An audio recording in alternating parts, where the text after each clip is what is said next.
Good afternoon, welcome. My name is Nilanjan Sarkar, and I am Deputy Director of the LSE South Asia Centre here in the London School of Economics. I'm delighted to welcome you all to this afternoon's event, which is actually the first online event we're doing in the winter term. We usually start the previous week, but last week we actually had an on-site event. So welcome to all of you for our first online event in this term, which focuses on Bangladesh. It's called quite simply Bangladesh 6 months on.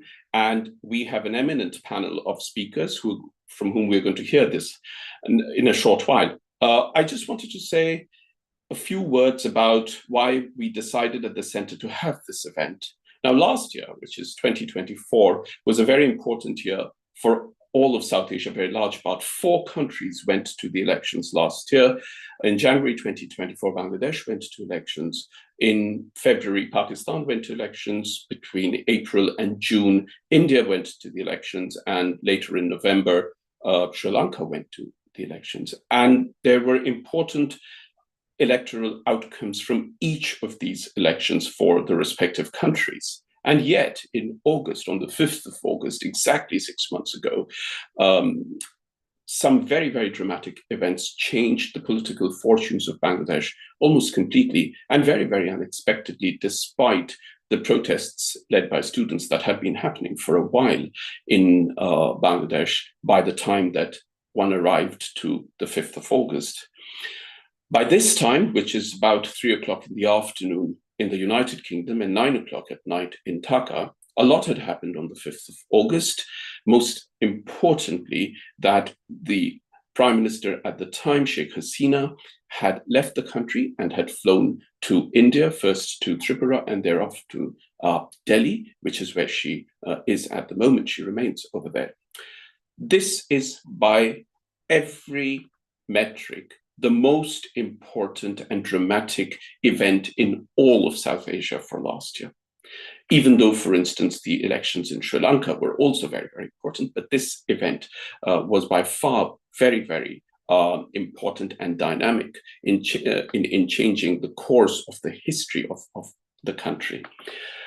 An interim government was brought in place on the 8th of August, led by Nobel Laureate Muhammad Younus, and that is what has been in charge since then, with elections promised towards the very end of this year or perhaps early next year, once the electoral reforms have been completed or are underway. The purpose of this panel, when I wrote to all the panelists about to invite them to participate in this afternoon's event, was to very clearly discuss where Bangladesh is at the moment, how things are, and what does the future look like as we move towards the elections. And that's what I'm hoping we can focus on this afternoon and have a worthwhile discussion. I'm not going to say anything more. We're all going to hear from the panelists soon, but before that, could I just very warmly welcome all the members of the audience who are literally joining us from various time zones. Thank you very much. As, to be frank, are the panelists, but the audience is joining us from various time zones, and thank you very, very much for joining. We really do these events so that we can all learn from it, including all of you. The event is happening via Zoom and is being live streamed on YouTube, where you can ask questions via the chat box. And once all the panelists have spoken and the discussion is underway, I will pose questions to panelists from you at irregular intervals. As members of the audience, you are welcome to pose a question to an individual panelist, in which case please mention the name. You are equally welcome to pose a question to the entire panel, and we can take turns in asking panelists to reply to that. If this event was happening on site at LSE regulations allow you to ask questions without revealing your name. And while I know that you are typing your questions, and depending on how you're registered on YouTube, I can see your names, I will, in keeping close to that spirit, ask questions to panelists without announcing your names. But you are very, very welcome to ask questions. Please keep the questions focused on the content of the conversation this afternoon. If you would like to tweet, if you are given to that, then please do tag us at SAsiaLSC. You can see the Twitter handles of various panelists alongside their names on the screen where you're watching YouTube, and word will spread. It is now my very pleasant task to introduce the panelists. We've had a quick discussion a short while ago about the order in which panelists will speak, and the order in which I introduce them is the order that we will follow. Our first speaker is Imtiaz Hussain, who is professor in the Department of Global Studies and Governance at the Independent University of Bangladesh. Imtiaz is currently on sabbatical and joins us from the United States, and I'm very grateful that he has made time during his sabbatical. Our second speaker is Amina Mosen, who is Professor of International Relations at Dhaka University. Our third speaker is David Bergman, who is a journalist, writer, and commentator with a particular focus on Bangladesh and publishes extensively on Bangladesh in various outlets. The discussant this afternoon is Paul Staniland, who is Professor of Political Science at the University of Chicago, with research interests in political violence and international security, focusing on South and Southeast Asia. Everyone, welcome to this afternoon's event. We'll start straight away, and Imtiaz Hussain, you have 6 to 8 minutes. My greetings to all of you, the organizing, especially Dr. Shorkar, and to my fellow panelists. We have Professor Amina, we have Dr. Staniland, and we also have David. And I also want to thank all the ladies, gentlemen, and students who've turned up for this event. I want to roll the dice with 3 themes. First and second will be on democracy, different dimensions of democracy. And the second one will be the bugs infecting democracy, and that also along 3 levels of analysis. So let me begin first with democracy. It's a term we have associated with rule of the many, and we trace it back to Aristotle. One thing we have not plucked out of Aristotle is the perverted form of rule of many. And that is not democracy, which is the good side, but the other side is mobocracy. So my first argument then is that Bangladesh today is dangling between the two, democracy and mobocracy. And let me look at the positive side first, and then I'll turn to some of the negative sides. The positive side, this reform movement it broke the longest interim that we have had between representative elections, 2008 and 2025. That's 17 years, and the previous one was between 1954 and 1970 in our history, and that was not even Bangladesh. The second positive side is that this was catalyzed by the youngest representatives, youngest adults in Bangladesh history. And that means that it probably should have the longest future shadow. And we must check and see how that turns out. The third positive is that the quota was really about jobs, but how it snowballed until it became an avalanche means that something was connecting with everyone. And therefore, it galvanized Bangladesh. And my fourth argument here, the positive side, is that it also galvanized the entire world. It captured their attention, and what economists would say the consumer surplus along this dimension would be that Dr. Younus joined. The Younus effect then sustained the external interest, enthusiasm, and also the domestic galvanizing forces. How about some of the negative components here? The snowballing, like everywhere at every time, always collects dirt. And therefore, we have collected lots of free riders.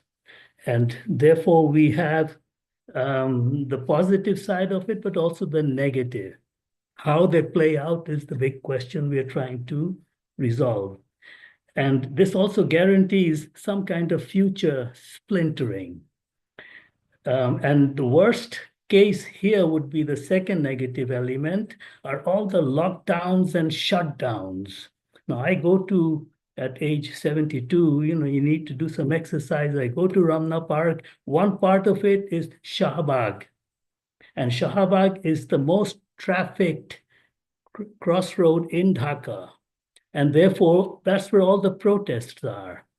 Another side of it is where the chief advisor lives, Jamuna Park, and that's filled with police. Now there is a third side, and that's where the Supreme Court and the Secretariat, the bureaucracy and the judiciary are. And therefore, I can hear all the noise, the lockages, the blockades, and everything almost every day. And this is having a very negative impact on the people. The third negative thing would be a mismatch. Imagine the tortoise and the hare racing. Who wins? And I will argue that the reform movement is the tortoise. And I will argue that the election is the hare. I think one has to somehow bring those two on the same plane. At the present time, they are not on the same plane. We cannot change so many things. Within few months, it takes time to settle down, sink in. And therefore, I think a little bit of digestion would be needed here. And the final negative element here would be the economic slowdown that has accompanied the reform movement. We are only seeing the beginnings of it. I think 2025 might get worse. And I think we should begin to learn how to swallow. And here, what is the summary comment for the negatives? I would like to say that, the Younus effect has been so magical, but let's look at it seriously. I mean, after him, what? The deluge? My second theme is the Manichaean mindedness. Manichaean means basically either this or that, nothing in between. That means no gray shades get into this contest between black and white. And therefore, this is a very zero-sum lifestyle. And we've had it forever. If you go back to the imperial age, it was against the British versus the locals. Then came Hindu versus Muslims in the 1940s, time of independence. Then came India versus Pakistan. And along with that came Urdu versus Bangla from 1948. And then we had basically East Pakistan versus West Pakistan, which turned out to be Pakistan versus Bangladesh. And then after that, after 1971, first it was Awami League and the rest of the people. Then the rest of the people galvanized into BNP. So it's Awami League, BNP. And then from 75 to 90, we have the military versus the civilians. So it's either this or that. We have not learned what the gray shade is. We've not learned how to swallow. We need to learn how to swallow even if we lose. We're not doing that. And basically, I would like to say in the second point that this has also become kind of regional, because suddenly India and Pakistan have plucked out their own rivalry because of our conflict within. And therefore, suddenly it is carrying messages of the India-Pakistan binary relationship, which is as old as Pakistan is. And thirdly, at the third level is the global level. And this Manichaean mindedness is also China versus India on the one hand, and then China versus the United States, going back to the statement that St. Martin's Island was being requested by the United States as a naval station. So there are lots of little things happening that I think we need to understand. Finally, democracy. And let me conclude this by going to one of my favorite Engelbert Humperdinck songs, and that is The Last Waltz. And I think democracy is playing its last waltz in Bangladesh. It's going to be very difficult to mobilize this kind of movement again and to have anything like democracy after this if we don't do it now. The sufficient condition for democracy is the constitution, but the necessary condition is the mindset. Do we have the mindset? Can we move from zero sum to a non-zero sum game? Thank you. Thank you so very much, Imtiaz Hussain. That was perfect, especially as opening and initial remarks. I'm sure we will come back to a lot of these as we go through the discussion. Each of the points you've made, are full of further ideas and points for further discussion. May I invite our next panelist now, Amina Mosen, who's Professor of International Relations at Dhaka University. Amina, please speak now. You have about 6 to 8 minutes. Thank you. Thank you very much. A very good evening and good afternoon to all of you. And I'd rather say a very good day to all of you, since we are in different time zones. And I thank all of those who have joined and thank my co-panelists. Well, I'll pick up from some of the points that Dr. Imtiaz Hussain has made. And, to begin with the quota movement. Quite rightly, like Prof. Imtiaz Hussain pointed out, it was about jobs. But my take on it is quite different. I mean, I've heard, from different political analysts in Bangladesh that it was about, it was like an economic kind of a movement, and students were demanding their job, demanding that they needed the jobs. And since almost about 55% of the jobs were, reserved for the children and grandchildren of the freedom fighters. So, one was left with very little opportunities. And in a country which is starved for jobs, what does the youth do? So this is the, general understanding, but I look at it as a very political movement. Because, if you look at the narrative that was going around and which Dr. Imtiaz Hussain also alluded to, that we have never learned to accept a situation where it is a variable sum game. It has always been a zero sum game. And the narrative that was being built around, since I would say the independence of or liberation of Bangladesh, but in the last 16 years, which somehow got very solidified into, pro-liberation or anti-liberation forces. Everything somehow rotated around that. And the regime which was in power for almost three consecutive terms and in elections, which were very controversial. And I think geopolitics had come in or intruded very strongly during that period, because we saw the almost, it was open to all how, the role that India had played in those elections. It was very critical. And this regional kind of geopolitics, and then the global geopolitics coming in. So these were issues that one had to tackle with, and the narrative was very strong. Professor Imtiaz Hussain rightly pointed about the noise factor, that you hear noise everywhere. And every day some road, this road or the other road is being blocked. It is suddenly as if a Pandora's box has opened up and people are coming out with their demands. So there the question arises that whether we are moving towards a system which is disciplined or which is very chaotic. But I look at it in a manner that, this is a phase that Bangladesh is going through, and this was bound to happen. Because, even in the last 16 years, I had argued that the chaos and the noise of democracy, if you can call it democracy, electoral democracy, is much better than the silence of a graveyard, because somehow the critics' voices were being silenced and the fear factor was looming large. And this sudden outburst, I mean, has brought out so many noises that it is becoming really difficult to make out, differentiate between things. But I think, if you look at the slogans, and in our part of the world, slogans play a very important role.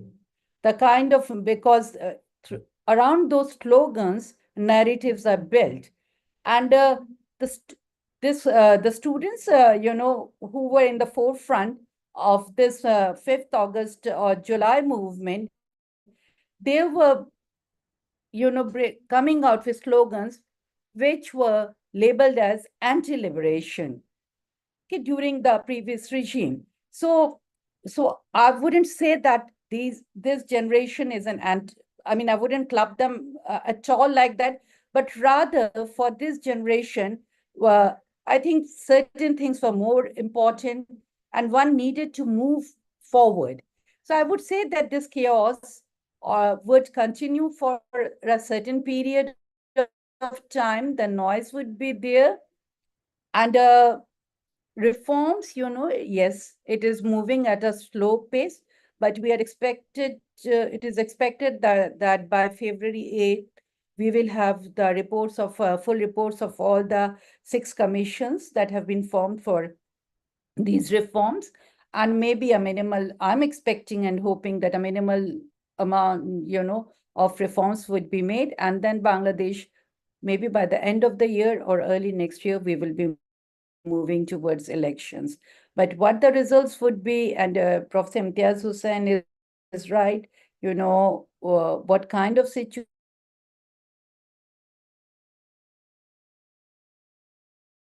we are heading for, that is something this is something that was very predictable. And we had been constantly talking about it, that if things continue like this, in a country like Bangladesh, which faced a genocide because it demanded democracy. So you cannot suppress voices.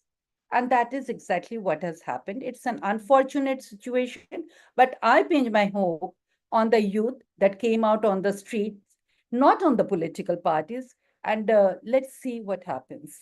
Thank you. Thank you very much, Amina Mosen. Once again, very useful opening remarks, which I'm sure we will come back to in due course. David Bergman is our next speaker. David is a journalist, writer, and commentator with a particular focus on Bangladesh and publishes extensively in several columns on Bangladesh. David, please speak now. You have about 6 to 8 minutes. Thanks very much to the previous speakers, and I do feel rather honored to be speaking on the same panel as them, as just a journalist. But nonetheless, I want to make the following brief introductory points about contemporary Bangladesh politics as far as I see them. And it's important that the points that I make are seen in the round and not taken out of context. First of all, I want to say, number one, it is impossible to comment on or understand the current political scenario in Bangladesh without appreciating the killing by law enforcement authorities of over 800 unarmed protesters in a 3-week period of July the 16th to August the 5th. These killings shook the country to its core and meant that the fall of the Sheikh Hasina Awami League government was inevitable. Now, beyond the 3-week killing spree, and particularly when laid over by the country's experience of an increasingly authoritarian government, which had normalized repressive state architecture against political and social dissent and retained its hold in power for 15 years without free and fair elections, it had a number of other highly significant consequences which inform so much of the current politics of the country. These are, in my view, a huge popular anger towards the Awami League, a desire to hold to account the Awami League leaders for its crimes of violence and corruption. Thirdly, the disappearance of the Awami League the disappearance of the Awami League Party as an operating political party within Bangladesh. Fourthly, a highly weakened civil service administration that had for the previous decades been manned by Awami League loyalists. Fifthly, a resurgence of the political forces that had been repressed for so many years by the Awami League, in particular Jamaat-e-Islami, for example. And finally, the appearance of a new political force in the students of uncertain political direction, which had led the protests and that were so wretchedly attacked by law enforcement authorities in July and August. So my first point is about the significance of the July-August killings and the repercussions that they had on the current political scenario in Bangladesh. Now, secondly, I want to make a point about the response by the Awami League outside the country, along with its allies within the Indian government and Indian society, to its role in the July-August killings, which was denial, hyperbole, and disinformation. Denial that the Awami League enforcement authorities were responsible for killing hundreds of unarmed students. Hyperbole about the resulting communal violence that took place in the immediate days after Hasina government resigned, and disinformation claiming that the interim government was in effect a radical Islamic government, supposedly. So 6 months on, this avalanche of denial, hyperbole, and disinformation continues even from the most moderate Awami League supporters outside the country who seem unable to appreciate what has happened in Bangladesh. I feel that this will have far-reaching consequences for the Awami League's relationship with Bangladesh in the future, but also Bangladesh's relationship with the Awami League.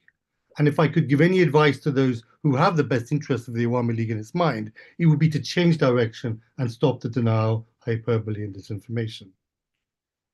Thirdly, I would like to emphasize a number of significant positive changes that have taken place since August the 5th, or will take place, which would never have happened without the removal of the Awami League. And these do need to be emphasized. These are just the ones that I see as important. There are others as well, no doubt. First of all, the government is no longer a censoring force within Bangladesh politics.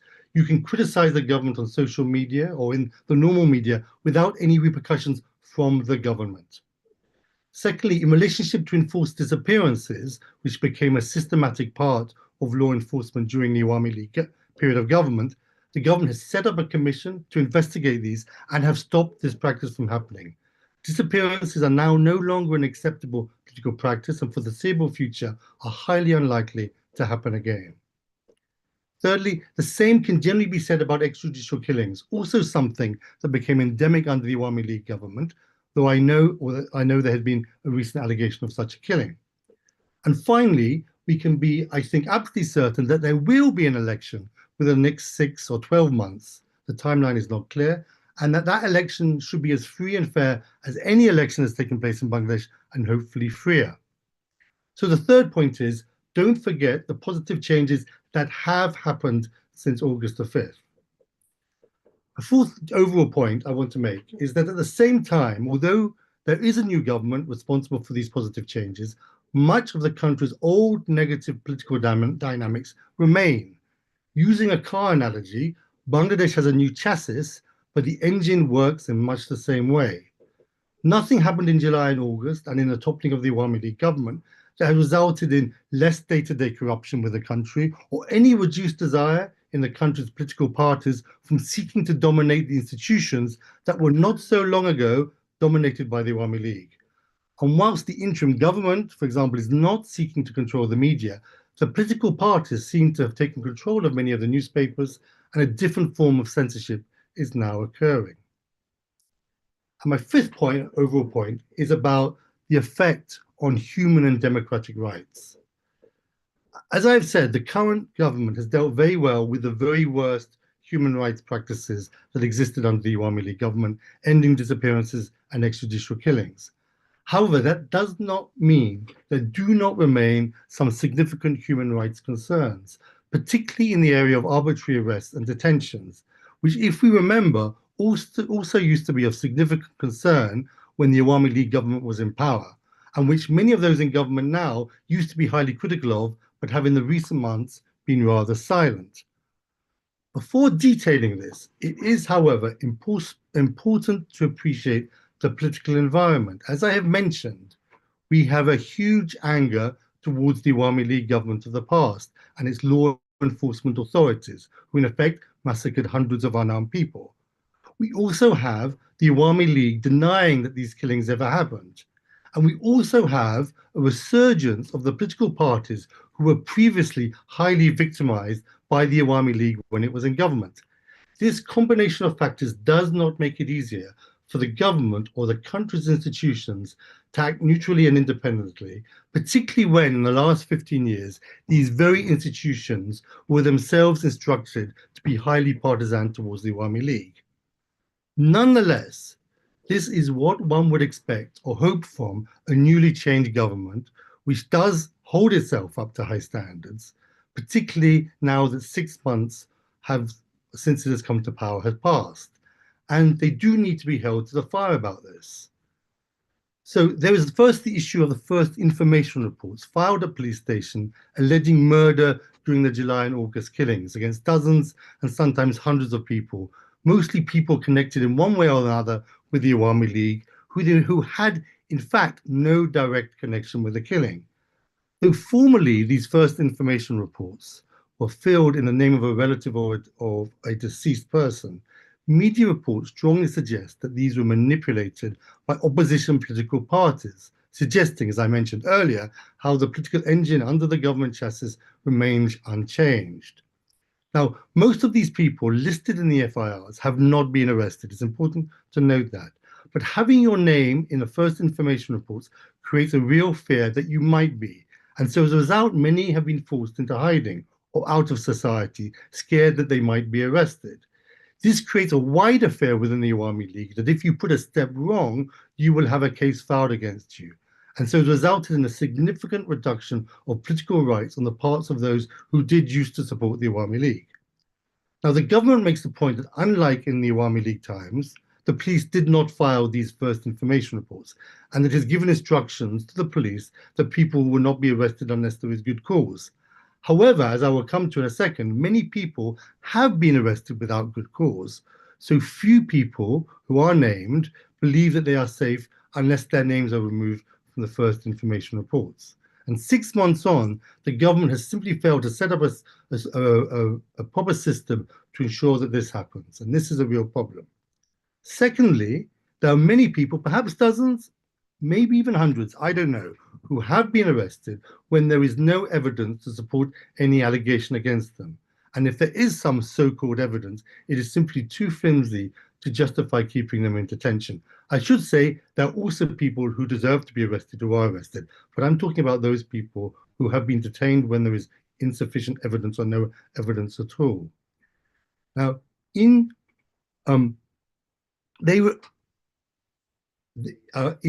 currently they remain in detention, and the police and the magistrates make decisions that ensure that these people remain in detention and they are refused bail. The police and the magistrates, along with the High Court, are acting in relationship to these people in exactly the same way as they acted when the highly politicized Awami League was in power. And it is a blot on the interim government and these institutions that these people, where there is no evidence, remain in detention. I believe every person should be immediately given bail unless the police have substantive evidence to support a possible conviction. If they do not have the evidence, in which many cases they do not, these people should be released. The final point I want to mention, the end of my introductory remarks, is about the Awami League itself. There are certain members of the leadership of the Awami League who should be investigated, prosecuted, and held to account. No doubt about that. But most people in the Awami League played no role in the murder that took place in July and August. They were not asked their views about what they should do or what they should not do. And whilst during the 15 years of Awami League government, these people may have supported the party politically, they played no active role in any of the crimes the party committed. So one may want to criticize these people for their political or moral decision-making to support the Awami League. That is as far, in my view, as it should go. Now, then there are also many who argue the Awami League party itself should play no active role in the politics of the country until its leadership acknowledges its role in the July-August killings. People like to compare the Awami League to the Nazi Party in Germany, but the Awami League is no Nazi party, and these comparisons are, in my view, rather ridiculous. While it may be satisfying, in my view, to remove the Awami League from the political space in Bangladesh, it is very bad politics. It allows the party and the politicians to present itself and themselves as victims, something which they are now doing increasingly effectively on the international stage. The more the Awami League is preventing from doing this or from doing that, or its activists are arrested over this crime or that crime, where there really is no justification for doing so, the more they will present themselves as victims. In my view, one should allow the Awami League to operate as a political party and defeat them politically. My final comment is this: don't allow the Awami League to present itself as the victims of the new Bangladesh. Thank you very much. Thank you, David. Our discussant for this afternoon's event is Paul Staniland, who is not a Bangladesh expert. He's professor of political science at the University of Chicago, and his research interests are in political violence and international security, focuses on South Asia as well as Southeast Asia. But I was very keen and very grateful that Paul accepted the invitation to be discussant, because Paul has commented recently quite a lot on developments in Bangladesh. And given that we had 3 experts on Bangladesh, it would be useful and interesting to hear from Paul as a discussant. Paul, it's your turn now. Great, thank you. I want to thank all of the panelists. I think this was a really excellent set of initial comments, and I look forward to the discussion. As Neelanjan just said, I'm not a Bangladesh expert at all, so I've been trying to understand what's been happening, but I want to approach my comments and then especially my questions kind of through a comparative lens to help outsiders understand kind of what's going on, what's similar in this case to others, what's different. And so I thought I'd start my comments by referencing a book that came out recently by Mark Weisinger. It's called The Revolutionary City. And this was published, not like last year during the event, so it was written well before the July-August events of 2024 in Bangladesh, but it focuses on a phenomenon that I think we can think of these events as falling within. He calls these urban civic revolutions. These are primarily or heavily urban mass mobilizations that aim to, quote, overthrow abusive governments by mobilizing as many people as possible. Sometimes they are more about what people are struggling against than what they are specifically struggling for. That is to say, these coalitions emerge against these governments, but may have very diverse coalitions within them of interests.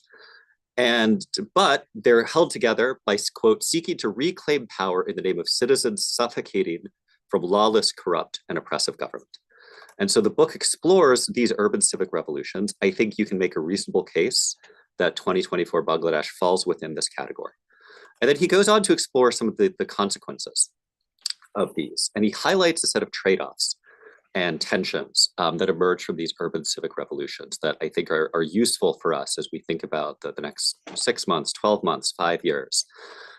He does some statistical analysis in cases, comparative case studies, and argues that, very loosely speaking, in a very non-deterministic way, so this is probabilistic but not deterministic, there are major achievements of these urban civic revolutions, particularly what he calls a marked improvement in political freedoms.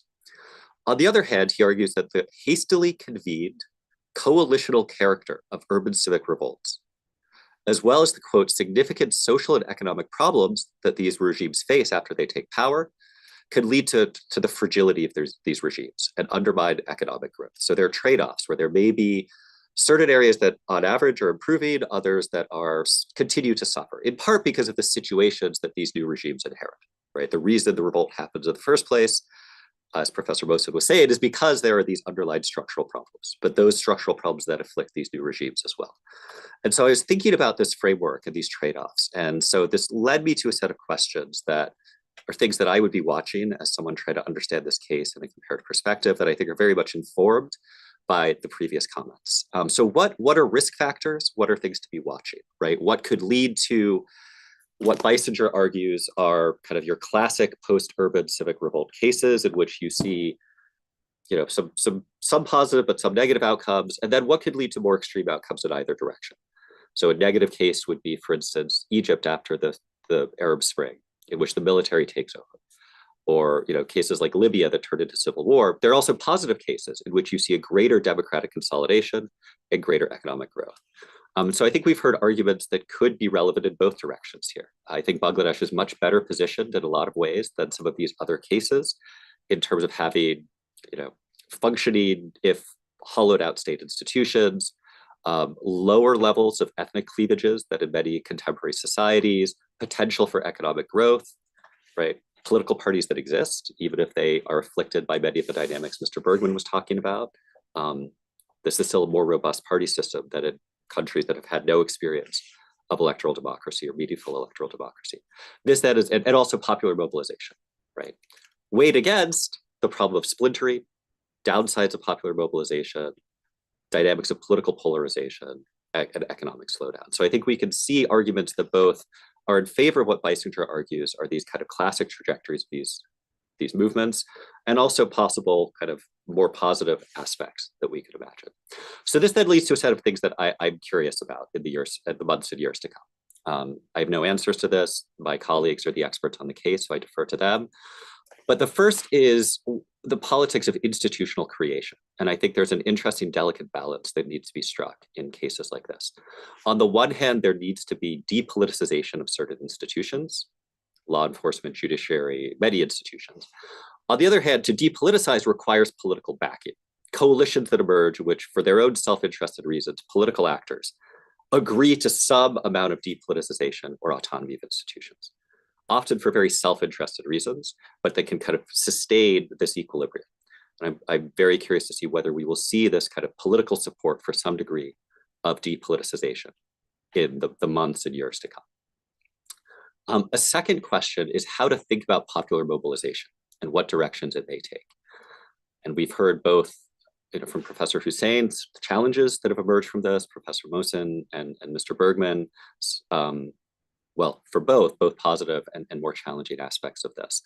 And I think there are different answers in political science about what you want here. So on the one hand, you want to institutionalize political participation into political parties, into the political system. On the other hand, there's great value to having civic society organizations that are outside of formal politics, that can push back on party systems, can push back on state institutions. And so again, it's one of these trade-offs to watch in which direction we see. Do we see full co-optation of social movements? That has some real problems. On the other hand, popular mobilization that doesn't become linked, at least broadly, to political processes can become very destabilizing. And so that's something that I'll be paying attention to as well. We've touched on it already, but just to put it, explicitly, the future of the Bangladeshi party system, right? So I spent a lot more time studying places like Nepal, Sri Lanka, India, and there you get these trade-offs. Post 2006 Nepal, I think, is a really interesting comparison, where mass mobilization, the end of the monarchy, the creation of a new federal republic. And there the party system has evolved to be basically tripolar and constantly swirling coalitions, which has trade-offs. On the one hand, it's good because nobody is in charge, nobody dominates the state the way the Awami League did. The downside, however, is large amounts of political instability, constantly shifting coalitions that can make it difficult to really kind of push for any far-sighted political reform agendas. And so what this means is, kind of the Scylla on the one hand of dominant repressive party versus the Charybdis of swirling kind of chaotic instability. I think Nepal's example is probably in some ways better, obviously, than the Bangladeshi case under the Awami League, but both have these challenges. And so figuring out, will new parties emerge? If so, will they be successful? What will happen with the Awami League? Right, Mr. Bergman was just discussing this. Is it possible or advisable to kind of keep that constituency out of politics? Probably not. On the other hand, can the Awami League continue to operate the way it has? Probably also not, right? What will happen with the BNP, the Jamaat, new parties? These are kind of questions that are I think, first-class importance. And then the final one that I'm also going to be asking my colleagues about is how to think about Nepal in its regional and global environment. And people have already touched on this, but certainly India has taken a great, I think, generally very hostile interest in the events of the last 6 months. Will that continue? What will Bangladesh-India relations be? What role then are there for China and the United States as possible kind of buffers against Indian influence. And this then becomes related very much to these domestic questions around kind of the future of the Awami League, what happens to Sheikh Hasina. And so these domestic and international dynamics, I think, will be tied together in some really complicated ways. So these are just some kind of broad, I guess, frameworks or trade-offs to think about here.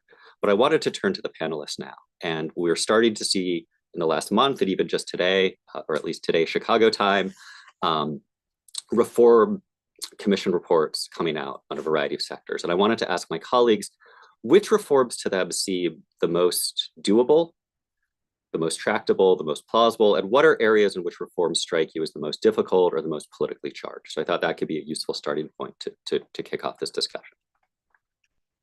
And whoever wants to jump in first is welcome to.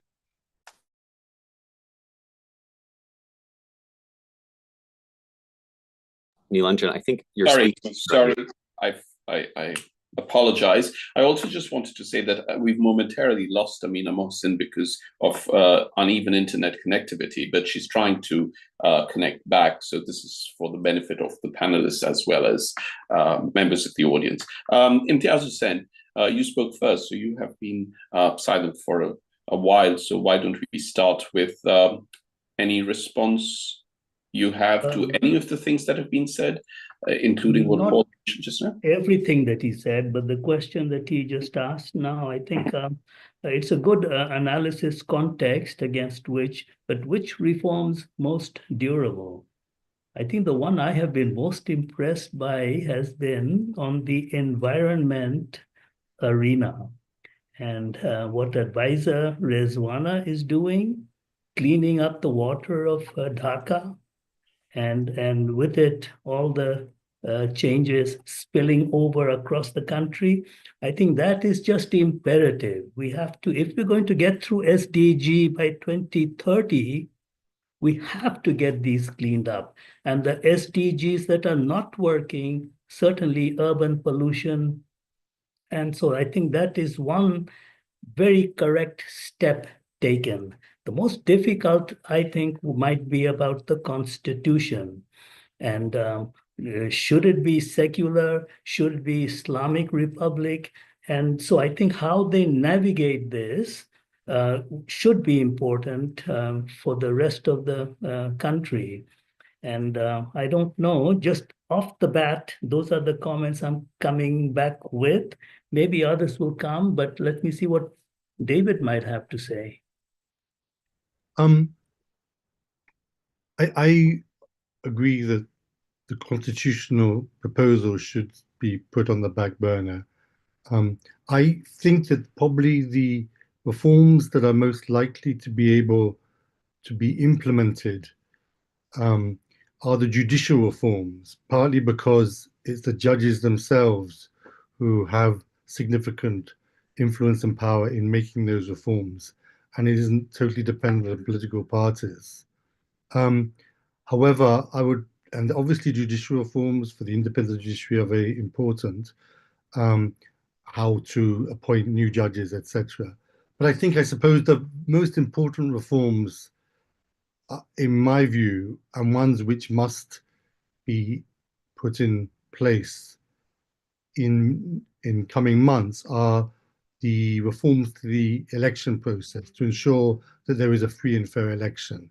I think that is probably the most significant thing that could happen, that could come out of the August the 5th change, is that something that hasn't happened for 15 years does happen, and that is a free and fair election in which people are able to choose who they want to govern themselves.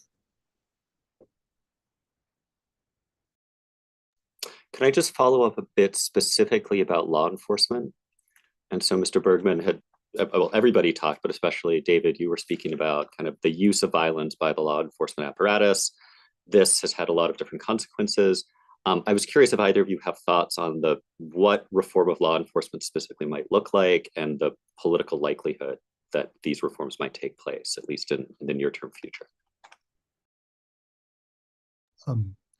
If I respond first on that, I mean, I think it's extremely difficult, nigh on impossible, to think of a way to, over a short period of time, to make the relevant and required reforms to the police. I mean, in Bangladesh now you have this extraordinary situation where, of course, the law enforcement authorities who are responsible for hundreds of killings in a short period of time, this really isn't in question. There are so many videos and examples of it and reports, and soon we will have the United Nations giving its report.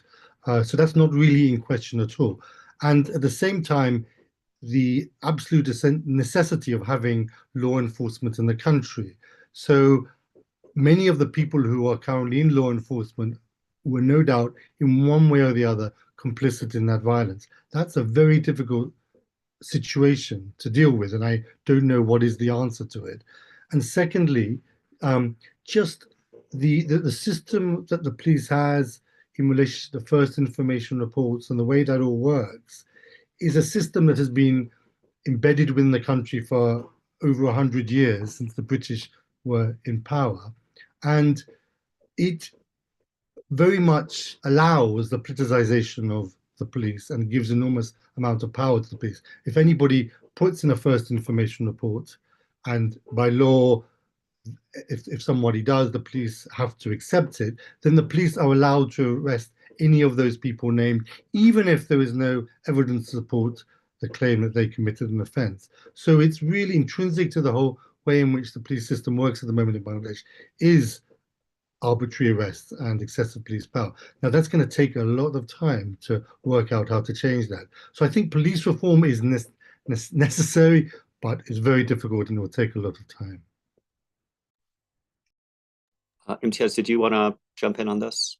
I just want to add a couple of points. I think they stemmed from David's presentation, and I think these are worth noting for the future. And one thing is that everyone should be held as being innocent until proven guilty. If we can understand that and institutionalize that mindset, then we can move on to the other critical thing that he pointed out, that Awami League cannot be absolutely wrapped up and thrown forever. It has to come back. There are people who were not looters, and there were some true average Bangladeshis there. I think defeat them with the ballot rather than the bullet is more decent for us if democracy is our goal. If mobocracy is the goal, then nothing will really help. I think Amina is back. Yes. Sorry, if I can just butt in. Amina, welcome back. I did announce that you may be having some problems with the internet connectivity. But Paul, if you wouldn't mind repeating your question for Amina. Also, Amina, if it is easier for you, please feel free to keep your camera off if you think the connectivity gets better. But for the moment, you seem to be doing absolutely fine. Yeah, Paul, go ahead. It's nice to have you back, Professor. My question was right now, which reforms seem like they're the most easy to achieve, and which reforms strike you as the most difficult, the most long-term, looking forward? I think, economic perhaps they are the easiest ones. I think changing the constitutional reforms, I think that would be very difficult, and also because we haven't seen the reports as yet, they have not published the full report. One is yet to see, but whatever I gathered from the media, because as David had pointed out, there was and Dr. Imtiaz Hussain also pointed out about the wide-scale corruption. That was a major issue. That's why quota was so important and new jobs were so important. But if you want to change the constitution, I mean, there are certain fundamental issues. I mean, the procedural issues are there. Whether, this interim regime has the mandate to do it or not, that is also an issue. Then, the fundamental principles of the constitution are being changed. So that is also a major issue. So whether one can accommodate and to what extent that would one would be able to accommodate that, that is very important. And though I think the political parties, they pay a lip service to the about reforms in the political parties, but I don't think that our political parties are very leader centric, which is I would say argue that that is everywhere. In South Asia also, you look at North America, it's the same situation. Look at Europe, it's the same situation. So I think overall we are witnessing a crisis of democracy. And when I said that I'm hopeful about Bangladesh, because, this is one place where as a teacher, like I saw a generation growing up without being able to cast votes. And I thought that, we have turned into a depoliticized nation. I mean, what would be the future of this country? Because obviously the political parties were not able to, come out in the streets. And we always say that in Bangladesh, politics is decided on the streets.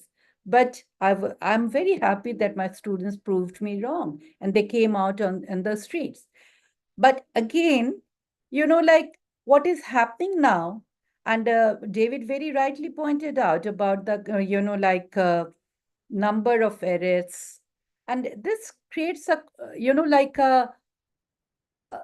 this question that what are we up to then, I mean, this is something one had fought against, and we do not want to reproduce the same kind of system again. So, X number of cases against an individual, and yes, there was corruption within the Awami League. There were corrupt people. There is no doubt about it. But not everyone in Awami League was corrupt. And you cannot ban any political party. I mean, all the parties, I mean, one needs to be very clear about this thing, that let all the political parties contest the elections and let the people decide who they want and who they do not want.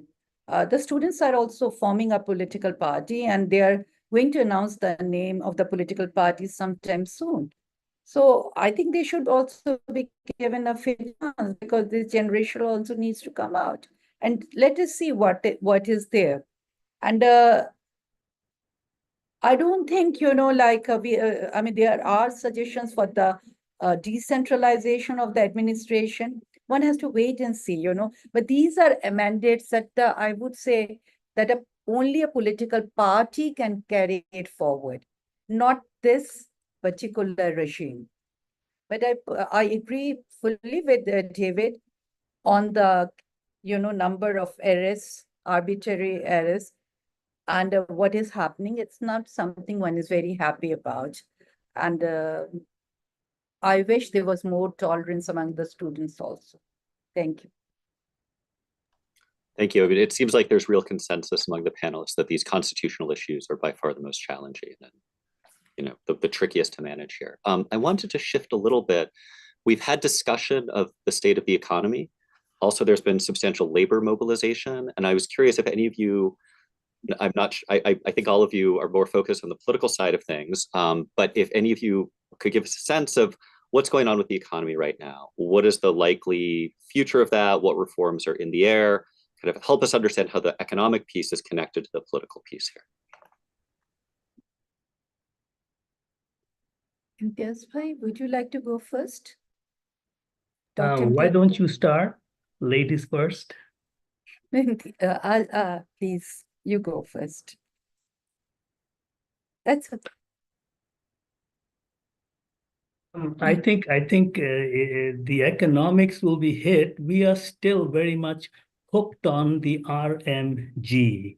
We are the tailor of the world, and we have got to stop being tailor of the world. We have to diversify, and these are the bulk of the worker protests are coming from them. Yet at the same time, RMG exports are going up. At least they're recovering. And how long this will continue, I don't know, but it does have a very short future mileage. And sometimes we really have to move out. The other growth factor has been remittances coming in. So many people from outside are sending more money given the crisis. But again, we don't need to get hooked on remittances. We have to build our own factories. And so the sooner we have a stable elected government, first priority would have to be diversifying the economy. And that is why in my comment, I mentioned that 2025 does not look too good because these are the sources of income, the two biggest ones we have. And therefore, if we want to get the money to keep people happy, we're not diversifying. And so again, it's a very hard choice. We have to swallow and take that leap somewhere. Well, if I may come in here. Yes, the economy, it is in a bad shape. But I think banks, what we hear is that, banks are slowly but steadily, they are getting stabilized.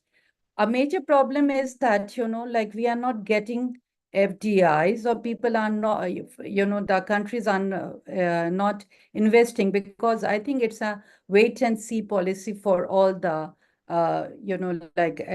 extra regional and regional actors. They want to see that what kind of, who will come to power, what kind of policies they would take. And I do agree that we need to diversify on the RMG sector, our agricultural production. We need to invest more on the agricultural sector, the fisheries sector. These are things we need to invest more on these sections. And also, I also strongly feel, given that, what is happening in the United States and what has happened to the USAID, the Bangladesh needs to rethink that how to make its NGO sector sustainable.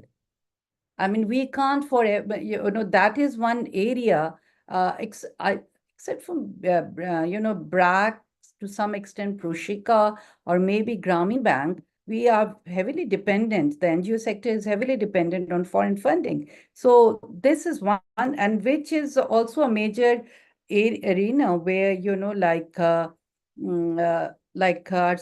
economy or the economic sector depends on. So I think this is a wake-up call for all of us. And how do we pull up our socks? That is something that needs to be seen. But the inflation, that is coming down a little bit. But one also has to understand that most of the business people, they were linked or associated with politics, and they were in power. And many of them are not there at this point of time. And that is also creating a lot of problem in the RMG sector and also in the other business sectors. We have been the energy sector had been heavily subsidized. So these are different issues. And over the years, I'm not saying that in the last 15 years or so, but if you look at the previous regimes also, over the years after independence, somehow business and politics got intertwined. And politics became a very profitable business. And now with the political vacuum, you see the business vacuum is also there. So one has to, strike a balance between these. And maybe we need a qualitative shift in the politics as well. This is what the entire uprising was all about, that we need a qualitative shift in politics. Thank you. Great. So related to this question of USAID, I was curious how people in Bangladesh, whether the citizens, the government, are thinking about outside countries, India, China, the United States. And I'm curious how kind of Bangladeshis are thinking about this broader regional and global landscape right now. Whoever would like to jump in first is welcome to. Well, I would say that in Bangladesh, people are concerned, but they also are, at this point, they think that, this is for 90 days. And this is something, it's not that we were not prepared for it. We were prepared meaning mentally, psychologically, we were anticipating it. But yet we were not ready for it. So this is something I think Bangladesh would need to navigate itself, negotiate what to do. And as I pointed out, that this is at this point of time, it has come as a big blow. But again, I think the United States would also have to realize that geopolitics would come in and geoeconomics would come in very strongly. And as it is, Bangladesh is quite close to China, and China is coming in very strongly with its investments and other things. So if you look at if you look geopolitics with geoeconomics, the China factor remains a very important factor. And also, I think, we have a very big pool of migrant laborers. Maybe the Middle Eastern countries would open up, and this is something the United States would also have to think about, how far it can isolate itself and what role it wants to play in the global politics. Because no matter, one can argue that the different moves that United States is taking, maybe it is in the same time, this is a setback for the United States also. That is also something that has to be seen. Because countries like ours, we survived the COVID, we have survived many disasters, and this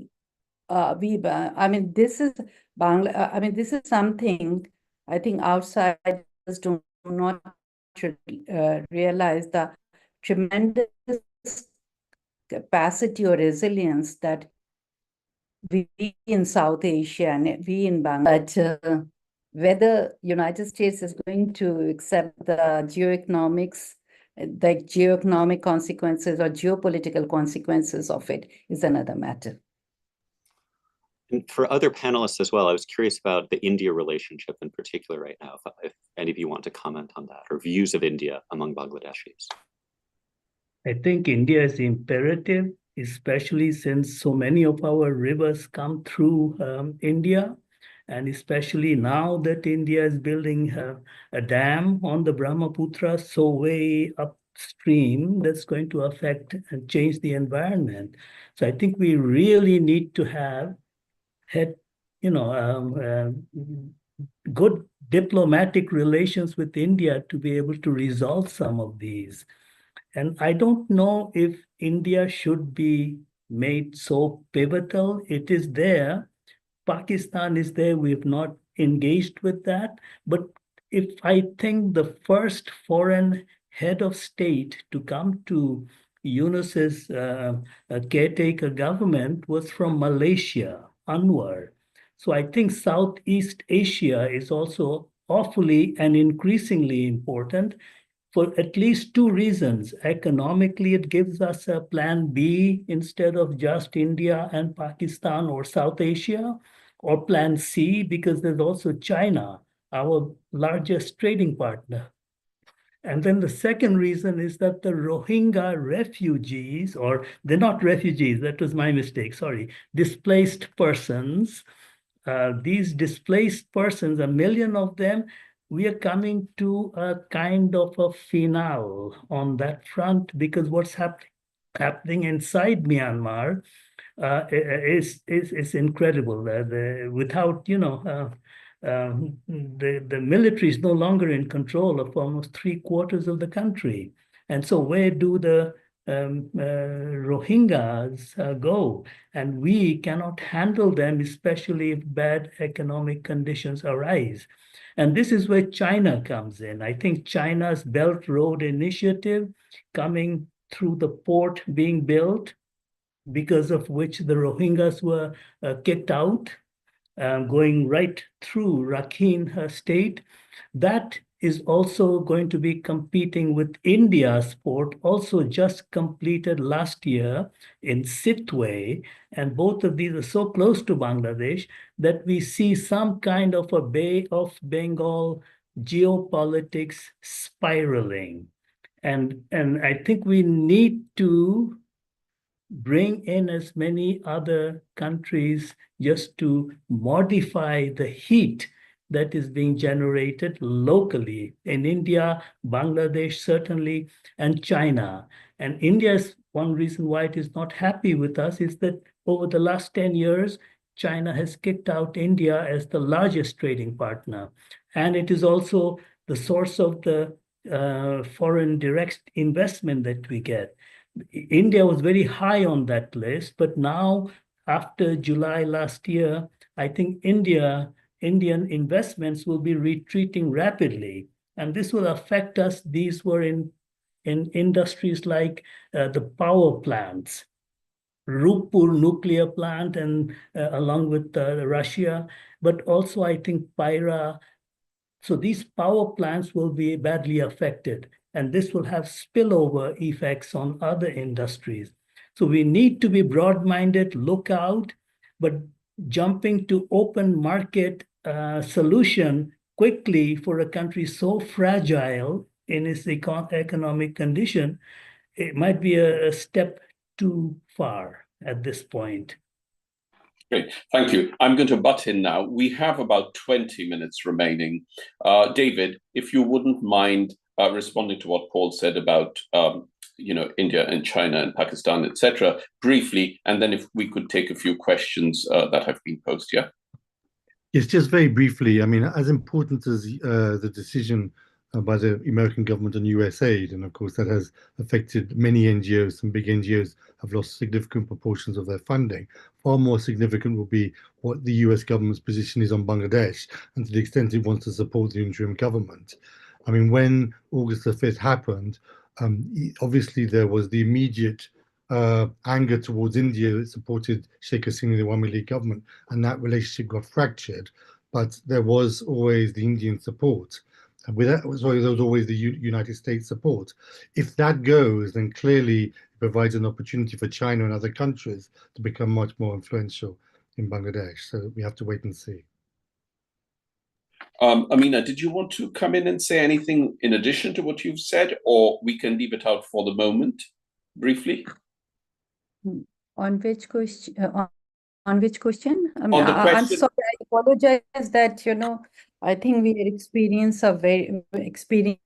some very serious net issues. If I could, I apologize for that. No, not at all. Not at all. Yeah. In fact, there is a question about it that I will just ask. But did you want to say anything about the question of other countries that Paul posed? But I mean, you don't have to if you think you've already spoken. On the USAID? Yeah, no. I think you had initially answered. Yeah, so okay, we'll let that be. Okay, to the questions. Let's start with the point that Amina Mosen just made. So there is a question about what is happening at the moment to Sheikh Mujib's museum, which is known more popularly, for those of you who don't know, called Dhanmondi 32, which is the address of the house. This is the house in which Sheikh Mujib lived and has since been turned into a museum. And I was trying to look up on the net what was happening, and the reports seem to suggest that they've been vandalized. That's the word used in one of the newspapers. That's the Daily Star I'm looking at, but different newspaper outlets seem to be using versions of that. The question, I think the broader question over here, and it's a question that has come up at different times in the last 6 months, is what, despite the anger that people may feel towards the Awami League, what is the status of the Awami League and all those associated with the Awami League in history, in the past, in the context of what has happened in the last 6 months or during the last 14 years of Awami League rule? I mean, do the current actions justify, or is Bangladesh also at the risk of losing its very precious history, which in many ways gave birth to it? David? I mean, I think I'm hoping that we're in the middle of a blip, and there are very strong views and political forces which are aggressive towards the Awami League. It's still quite recent that the killings took place in which the Awami League government was clearly responsible. So there is very understandable anger and emotions towards the party.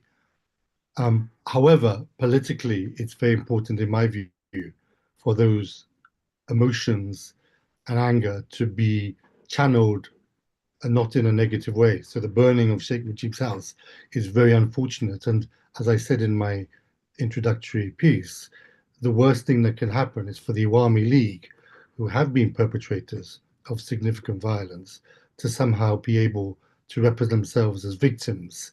And these kinds of incidents within Bangladesh, though understandable, are very problematic. And my sense is the government certainly does not want them to happen, but often the pressures of large mobs of people seeking to take their own actions overpowers even the forces of the state. So I really do hope that we are not going to see a complete rewriting of Bangladesh history, that the Awami League continues to have a very important and significant position within the way the country sees itself. But clearly, at the same time, it is important for the Awami League to recognize that it is unlikely in the foreseeable future to find a new legitimate place within Bangladesh unless it looks back at its actions in July, August, and previously, and has a reckoning with it. And I don't see that happening at the moment. Thank you. Anyone else? Amina Mosen, did you want to speak briefly? I'm given you are physically very close to it at the moment. Yes, that's fine. Yes, I am pretty close. You know, since the morning, I mean, like my students were calling me up, and they were telling me that on the Facebook, I mean, there are messages and counter messages that Sheikh Hasina is going to come live today at 9 p.m. In a meeting of the Chhatra League. I mean, she'll come live via Zoom. And, you know, like there were counter that the students, you know, they would not allow it to happen.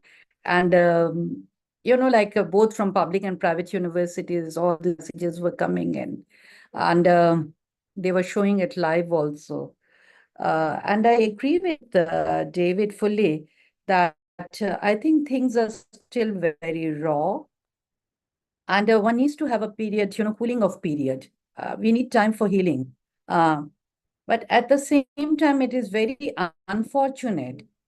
I mean, this is definitely a historical place.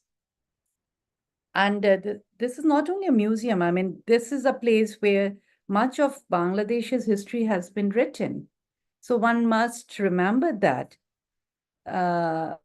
But at this point of time, I mean, the way things are happening, I just hope, and this is real politics, you know, like Awami, since, you know, like it's 6 months, today is 5th February, one must also recognize that. So Awami League would try to push in, but at the same time, maybe, you know, we need to, I mean, some kind of pragmatism is required on the part of both the parties, because given the, I mean, after a certain period of time, let the election dates be declared. I think, you know, some kind of reforms within the Awami League and maybe a change of leadership, the party can contest. Definitely it should contest. But at this point of time, to push for things would lead to greater, I mean, it would lead the country in a situation where things would get worse. And it is not going to help anyone. that is something one has to remember. I mean, I just hope that pragmatism and good sense would prevail on part of both the, I would say, Awami League as well as the students. That's all I can say at this point of time. Thank you. Imtiaz Hussain, did you want to say something in response to that, or we can take the next question? Well, I think it's pretty clear that, the Awami League won the 1970 and 2008 elections by a majority. And therefore, the people cannot wipe that away. Those were very decisive victories. And I think to do anything like abolishing them, I think would make a huge historical mistake. They need to be reformed. One way to do it is to basically look beyond, for example, the present leadership. From 2008 until the present time, that leadership is where the problem lies. Sheikh Mujib had nothing to do with anything during that time. And so to raid his house, destroy the museum, was not quite the right thing to do. And we must learn from that. And on the basis of that, the Awami League, I think, does need to be there. It needs to go through, it needs to learn democracy again. Once it does, to bring it back in and take it from there. But broadly speaking, globally, parties are not doing well anywhere.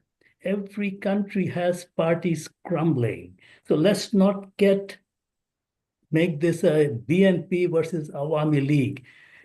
There are lots of offshoots of every party coming out in even the more traditional places of democracy, whichever country you look at. So this is a secular movement, and we need to separate that secular movement from our own personal idiosyncratic experiences.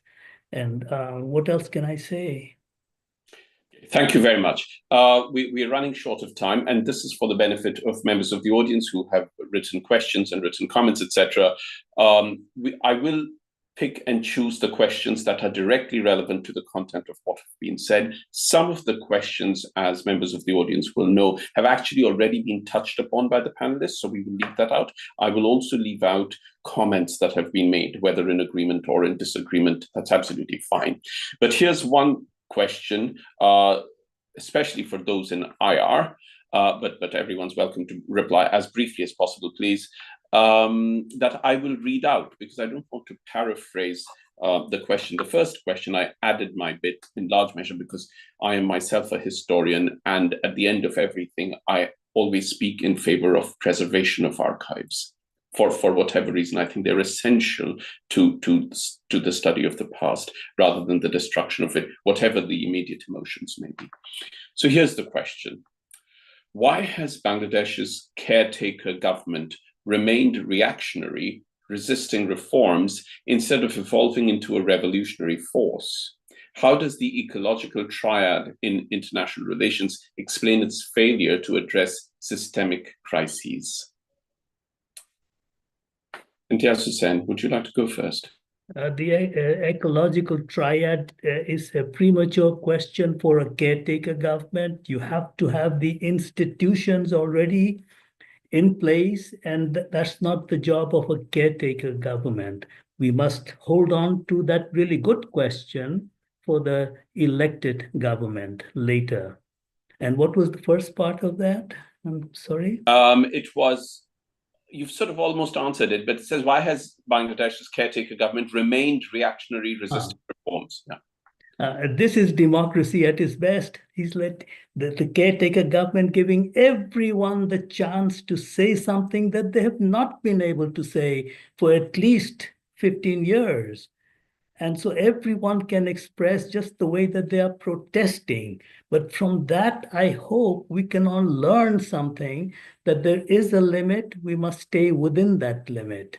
And without that experience, we will never be able to swallow our own mistakes. Great. There's one question in Imtiaz Hussain directly for you, which I will read out and keep your answer short. And then Amina Mosen, we'll come back to you with this question of ecological triad. Yeah. Question for Dr. Imtiaz Hussain. How has Bangladesh's oligarchy and capitalist class seen the Generation Z uprising? This is not just a political issue. This is partly also cultural.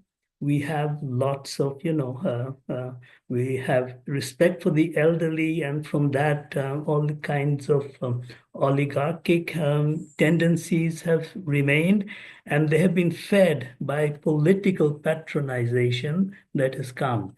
I think what we really need to do, and this is a long-term thing, and this is, we must begin in schools, educating students how to become a leader, have election. If we do it from there, then by the time they get to the university, they will have had some experience. The first experience should not be in the universities, which were bulk of the students who came out in July. And I think if we learn from that, it's a 10, 15-year plan program. If we can do it, we can guarantee democracy. And that democracy can basically close the chapter on oligarchic tendencies. We have this instinct. What will my boss say? What will my patron say if I do this? And unless we can look at that sociological picture, we cannot fully address this problem, I would argue. Sorry, I think the question was, how does the oligarchic class, how are they seeing this uprising? And now again, the current oligarchic class, how are they seeing what has happened? We get your point, that you're making, that, if we start with the young children in schools as they go through the years so that they get out of this mindset. But the question was, how is the current oligarchic class, which is already in that mindset, how are they seeing what has happened now? I think that was what the question was. How they are seeing it, I am not so sure I know about that or can answer that. But I think a lot of them will be thinking of, retaliation in some way. A lot of them will be moving out. And I think they've hoarded enough money to be able to do that. I cannot answer that question about oligarchic tendencies within, because it's not my area of studies. And but that's my speculative response to that question. Great. Amina Mosen, very briefly, the question was, why has Bangladesh's caretaker government remained reactionary, resisting reforms instead of evolving into a revolutionary force? How does the ecological triad in IR explain its failure to address systemic crises? Briefly.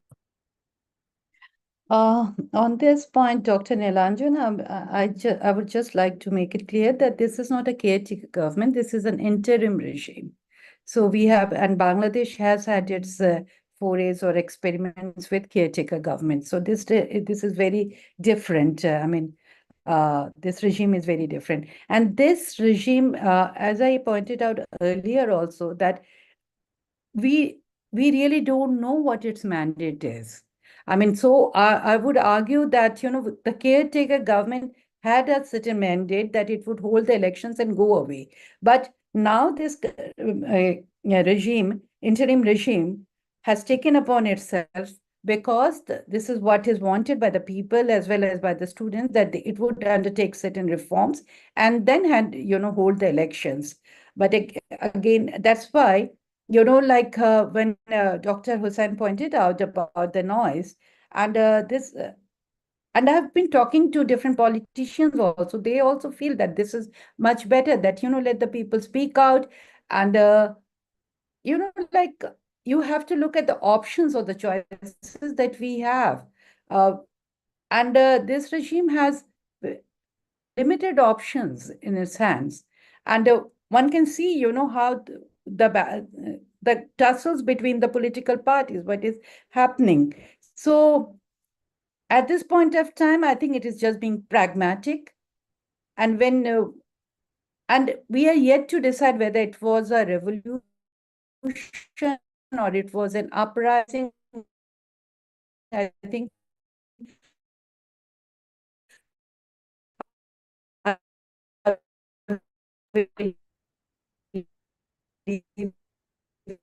I think we are losing Amina's connection again.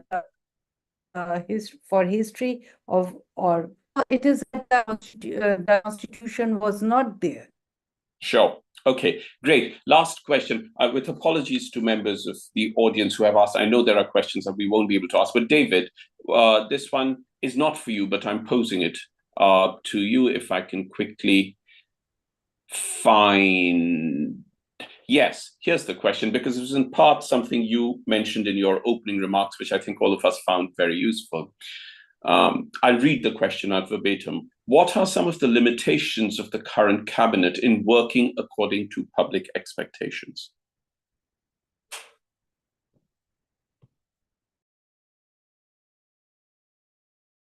Hi, sorry. Gosh, that's a difficult question. I mean, obviously, everything happened so quickly that many of the people who were chosen to be in the caretaker government were certainly not expecting to be taking that position. So there'd been clearly no preparation. And it seems to have been an interesting mix of people who were supported by students, maybe some political parties, some by Younus and some by the army. So I think there was it wasn't a cabinet decided by one particular individuals, and often the people who may have been best, other people who may have been chosen, were not done so for political reasons, because one particular grouping did not like that person. So, you were stuck with a group of people who were unprepared and often put into ministries where they had no experience. So inevitably, it was always going to be a hugely uphill task for them to succeed, particularly in the context of the ministries being so hollowed out, having been personed by Awami League loyalists, many of them who didn't turn up to work or were not willing to undertake the work on behalf of the new government. So it is clear that many people feel that the interim government hasn't lived up to expectations. But I think that the expectations that people had were far too high. And it was always going to be an enormous task for them, even to keep the status quo and to ensure the country didn't buckle under the internal pressures. Great, thank you very much. I'm afraid we have run out of time, with apologies to all members of the audience, but I am going to reduce two questions into single sentences and give all of you the chance to make very brief closing comments. Paul, this includes you. The combination of the two questions is this. There is one question that says, what are the steps that can be taken to remove the zero-sum mindset? That's one question. The other question is on the question of democracy. People's confidence in political parties, generally speaking, and political parties expected to win, is very, very low. And should reform efforts prioritize reforming political parties to lift their democratic liability? So it's both these questions are sort of, speaking to pathways to optimism for the future. Paul, you've been quiet for a long time. Why don't you start? I don't have those are great questions. They're really hard to answer. I do think that the question of judicial reform can be a starting place for a lot of these issues around zero sum. If you feel that you must capture and control institutions in order to protect yourself and defeat your enemies, that encourages zero sum thinking. Some degree of judicial autonomy can at least maybe take some of the edge off that. Sometimes parties even align against the judiciary to denounce, the deep state or the judiciary. That can actually be useful sometimes. In terms of and that may help kind of underpinning some of these democratic processes. But these are very complicated problems, and that's just a starting point. Amina Mosen, before we lose your connection again, would you like to say something briefly?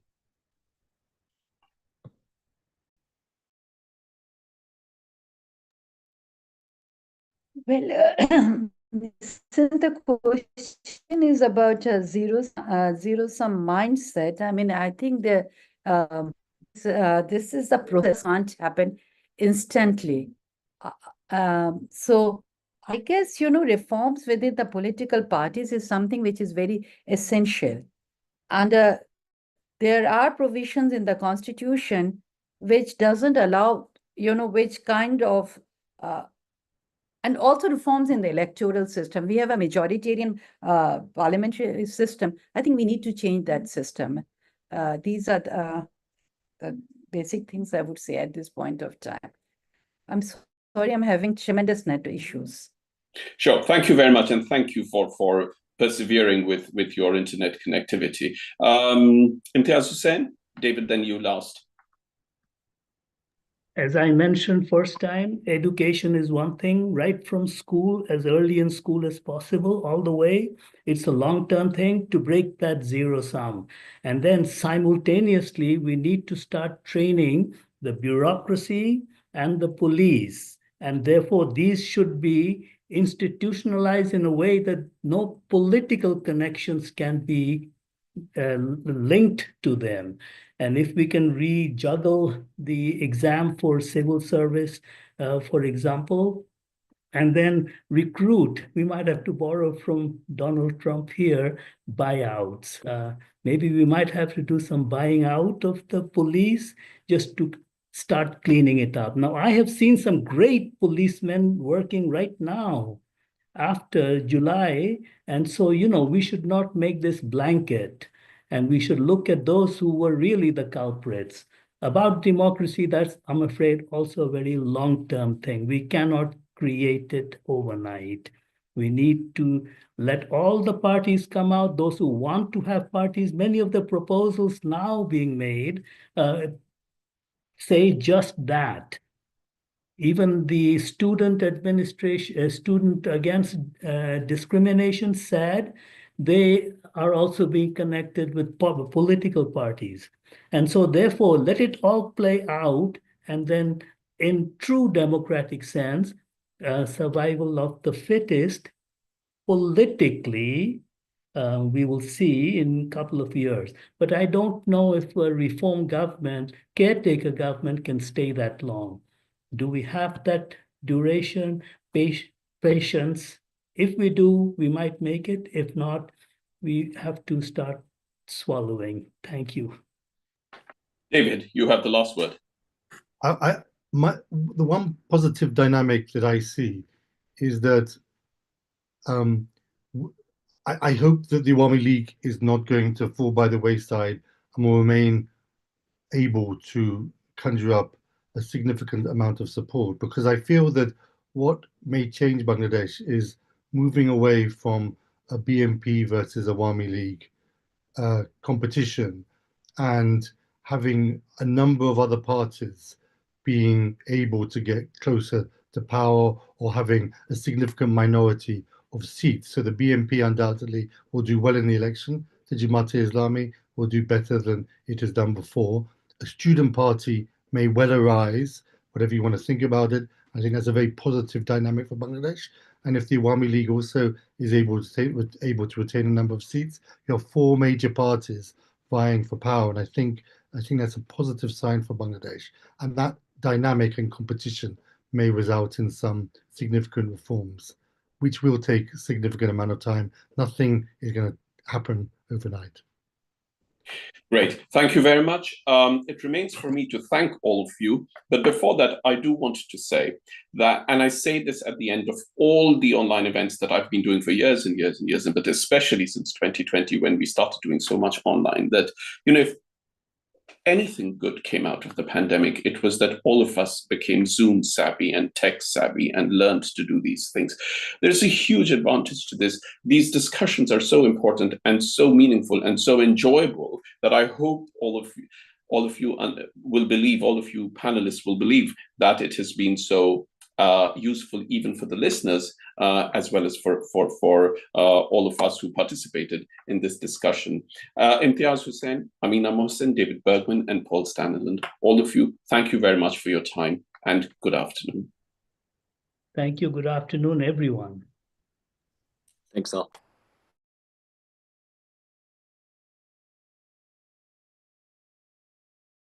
Thank you.